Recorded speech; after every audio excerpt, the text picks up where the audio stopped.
Show, good to have you with us, Kate Abdo, Thiery Henry, Jamie Carragher, Micah Richards. Feels like a significant night in European football when you watch Liverpool lose 5-2 at Anfield against Real Madrid. We saw another game this evening as well, which saw Napoli win 2-0 against Frankfurt. Napoli just continuing to shine at the moment in European football. We're going to start by talking about that Liverpool game, because Jamie, your former club, we asked you before the game had started, on the back of those couple of positive results that we'd seen for Liverpool, did that now mean that they had turned the corner? You were cautious in your answer. Does that now feel like a resounding answer? It's nonsense, absolute nonsense that Liverpool back in the last two games, and that's why I was cautious before the game. They played against an Everton team, one of the worst performances I've seen in a derby game from an Everton team who did nothing. I was at the Newcastle game as well. Newcastle with 10 men created chances, and if Newcastle had 11 men on the game, they'd have got back to 2-2. I'm convinced of that, because Liverpool right now, and not right now, all season, as I said before, have been an absolute shambles defensively. Now, this team had a great defensive record last season, but we know the midfield doesn't have the energy anymore. The attacking players in the front three don't press like, or certainly don't have the cohesion that was there before with maybe a Firmino and a Mane, so they're new to it, Nunes and Gakpo. So this Liverpool defence now, who we've been told for years have got some of the best players in the world, can't cope.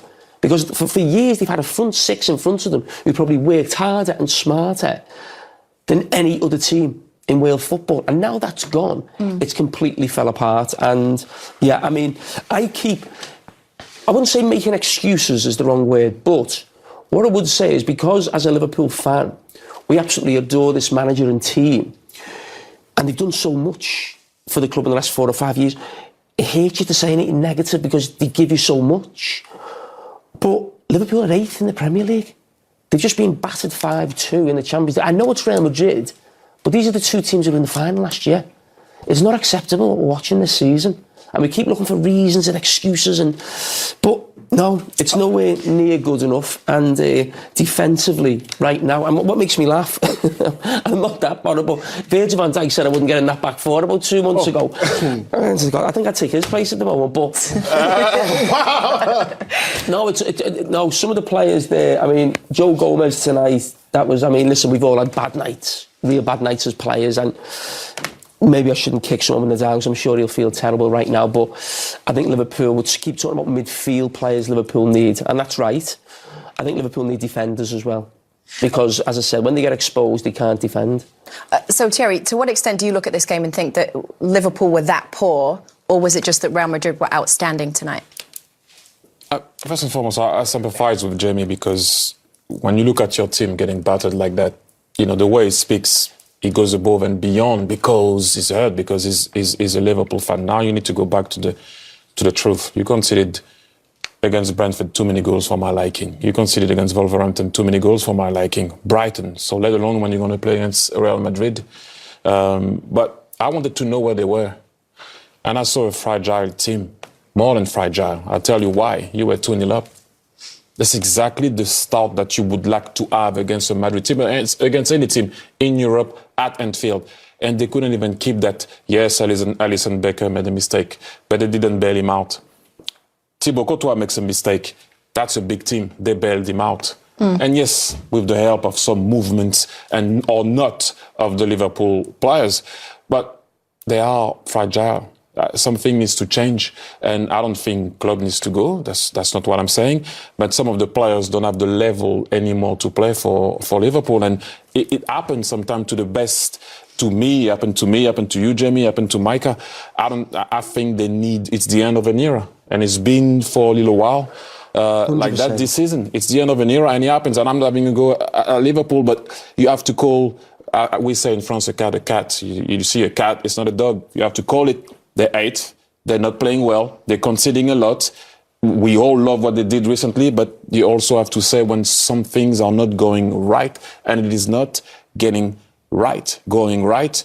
And, you know, it's a tough one when and I see Liverpool conceding 5 at home and getting outplayed. When I see a guy like Luka Modric at his age getting that ball and just bursting through the midfield like they were not there and passing the ball to Vinicius Junior to Benzema and toying with the goalkeeper. I just think that is not good enough. That team gave us so much joy throughout the years, but right now they're not.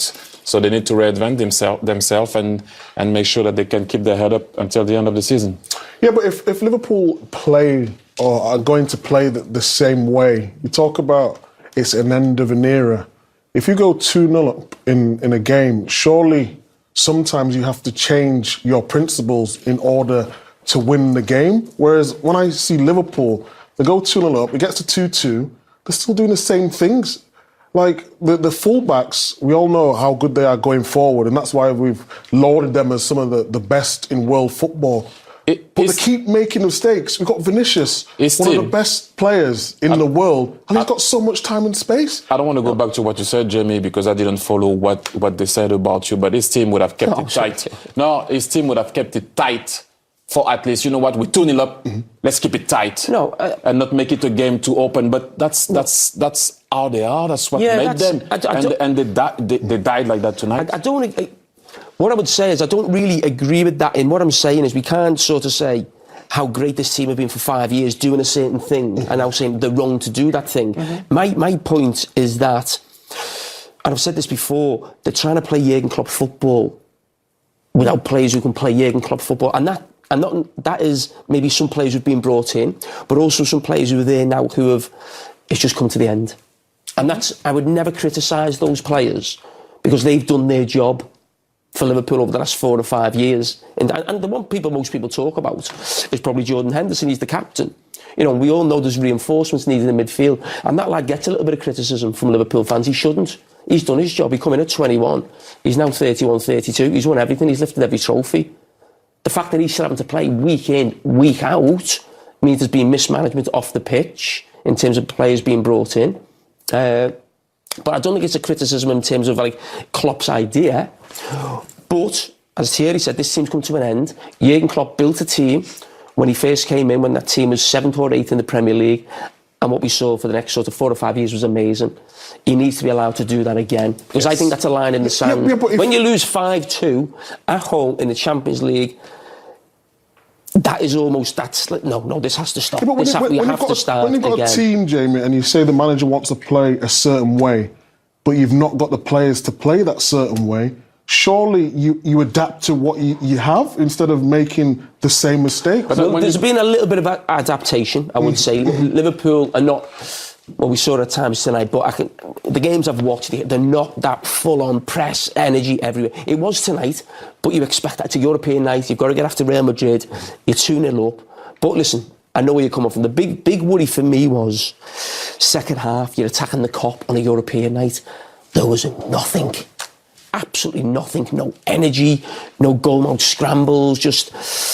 There was nothing there. It just looked broken to me. And, To go back to what you're saying, Micah, you know, as a coach, sometimes you live and die with your principles.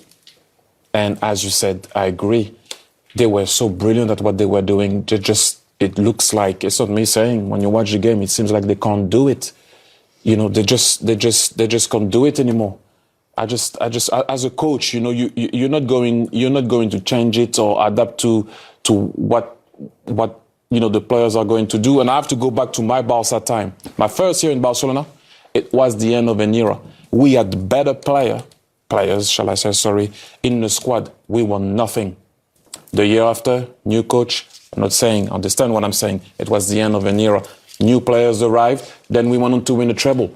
You don't have to throw everything away, but it's gonna have to be some changes. It's just a normal process. And I prefer the word evolution.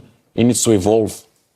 It's February, though. So now from this point, what happens for the rest of the season? Because that result tonight has to be hugely affecting of team morale, team spirit. Yeah, listen, right? it's good. I mean, you've got to go to the Bernabeu, you've got to go with something. You're Liverpool, you've got to try and get the first goal in the game. But forget that.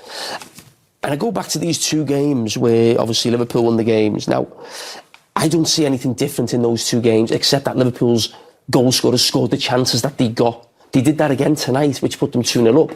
But this Liverpool team will do what it's done all season, which is win a couple, lose a couple. Win a couple, lose a couple. And that's what's happened. They've won a couple of games. They've lost to Madrid. They might win the next one. They'll lose, they'll draw. Nothing's going to come around or change with this team. It is the end of an era. And Liverpool at times before the World Cup felt they need a midfield player, or they need 2 midfield players. The more you watch this Liverpool team, you're thinking, I think it's more 4 players maybe to go into the team, not just the squad right now. I mean, you mentioned their position in the league previously, right, when we were talking. So if you look at that, the only route to Champions League football for next season was essentially to win the Champions League. Do you now look at them... I mean, they're not a million miles away from top 4, and the teams who are in that position, it's not like you're trying to compete with a Man City or an Arsenal to get in the top 4. You're competing with other teams who drop points. So Tottenham are in the top 4 now. They lost last week 4-1 away at Leicester. So there's lots of other teams in that boat. So Liverpool, I think, will make a fist of that. I don't think they'll get it, but I think they'll make a decent fist of that. There's still a long way to go.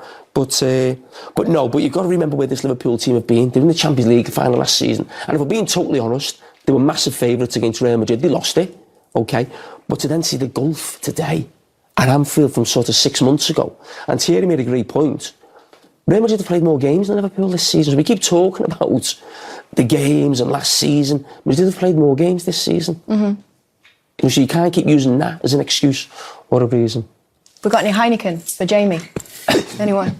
Listen, we're going to go to a break. As poor as Liverpool were,